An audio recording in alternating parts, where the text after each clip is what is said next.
the mind can really play games with our being, our perception. Of course, the mind has devised all that we're living through, and the mind craves information. Oh, what's the news? What's going on in the world? But also we've been conditioned and brainwashed by people using their minds. We have a much deeper awareness inside us. But all the wars and conflicts, I think they're devised in people's minds. They are largely instigated, and they're rarely grassroots. So, on a personal level, our imagination can be our worst enemy. What this one thinks, what that one says, and it's us imagining things. So, the spiritual people may be on the right track to ignore our minds somewhat. Having said that, let's see what the minds are doing on this planet. There are some devious minds at work, orchestrating all these different wars. The conflict with Russia, I really think it's born in Israel. It's perpetuated in Israel. And I think Israel seems to have almost taken over Russia. There are some Syrian nationalists, call them Assad nationalists, and they're becoming very vociferous, very aggressive and angry about Israel. And you kind of got to wonder why. Why now? Israel hasn't just bombed Syria, which it does occasionally. So why are they angry now? Well, there's the Kurds declaring autonomy, which has incensed the nationalists, the patriots for the sovereign Syrian government, because it opens the door to dismembering Syria. And Israel's very much openly behind an independent Kurdish state. So that might be one reason. The other reason is Israel might be behind pressuring Russia to withdraw from Syria. We don't know, but there are more and more eyes being focused on Israel. Israel's influence on Russia is huge. I doubt if you could go to a university in Israel and not be approached with some job at infiltrating, undermining Russia. Of course, it's all in the name of capitalism. It is legal at the beginning. Corruption is the order of the day, and that's how all our societies are working. I just saw this headline that Britain has, gone into trillions of dollars of debt, and it's just happened over the last government.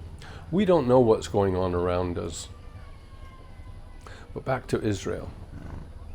The defense minister of Israel, Yalon, just addressed AIPAC in America, the Israeli lobby group. And he said they allowed Sisi to take over. They allowed the coup for Sisi to take over, and it should be in the Western interests to allow it. Well, he was an extremely brutal person, and I cannot believe he's got the good of the people at heart. But it shows how far Israel's tentacles go and how they reveal them years later.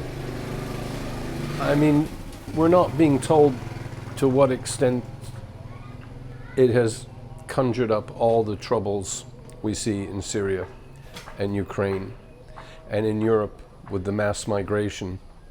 Well, Libya and Afghanistan reached the threshold of saying half the population was displaced. Some of them as refugees, some of them internally displaced.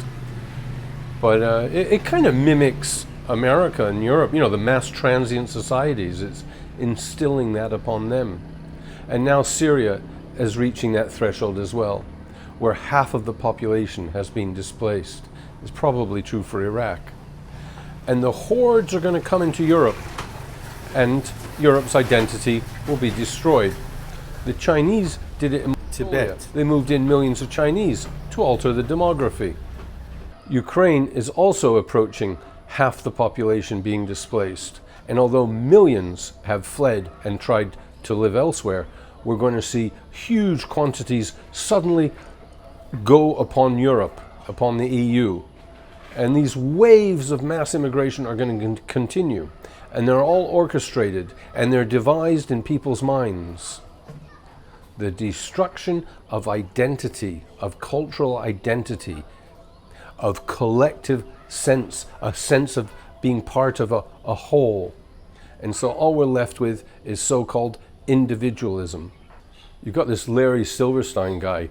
He claimed billions of dollars on the collapse of the World Trade Towers, and he said they'd be pulled. And he's on record, on video, very clearly on the internet, saying in April 2011, he sat in on the design stages of a new WTC 7, Building 7. They were designing it in April of 2011.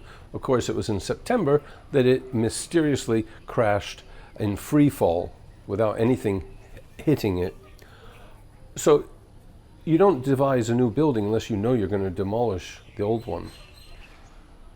We're presented with all these lies, and we know them, and it makes no difference.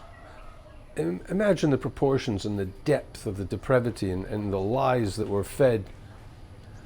And there's sophisticated disinfo. This one guy is talking about the genocidal wars of America, and he goes through it all, and you see the black slavery and the terrible things that were done to them, and the Native Americans, how they were wiped out, and all these unjust wars. And then you get to, and they created ISIS. And of course, you're all caught up in the devilish America, which is true.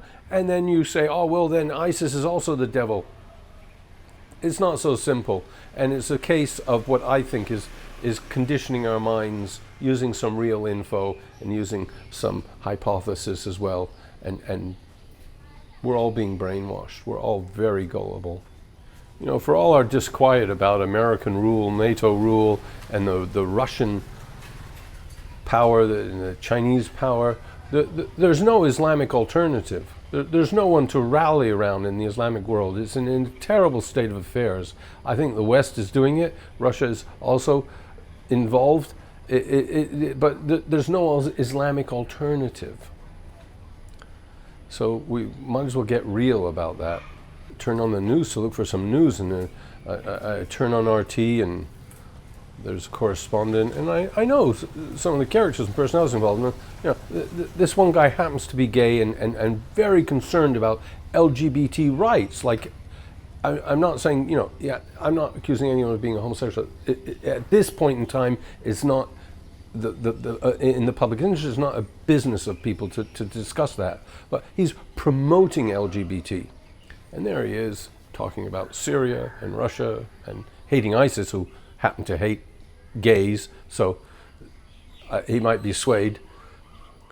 So I switched over to Press TV, and there's a correspondent who I happen to know is pushing LGBT rights, and he's also talking about Syria and imperialism.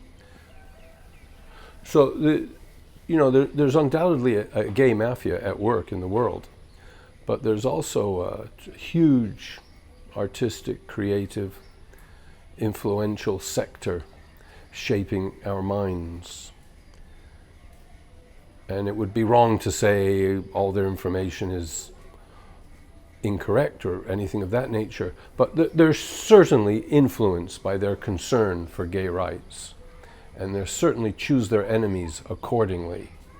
And if you speak against homosexual marriage, you'll be damned. They'll write it up in Wikipedia and say you're a terrible person. Listen, I've had some help in the recent past, and it came at a very good time, but that help has now disappeared.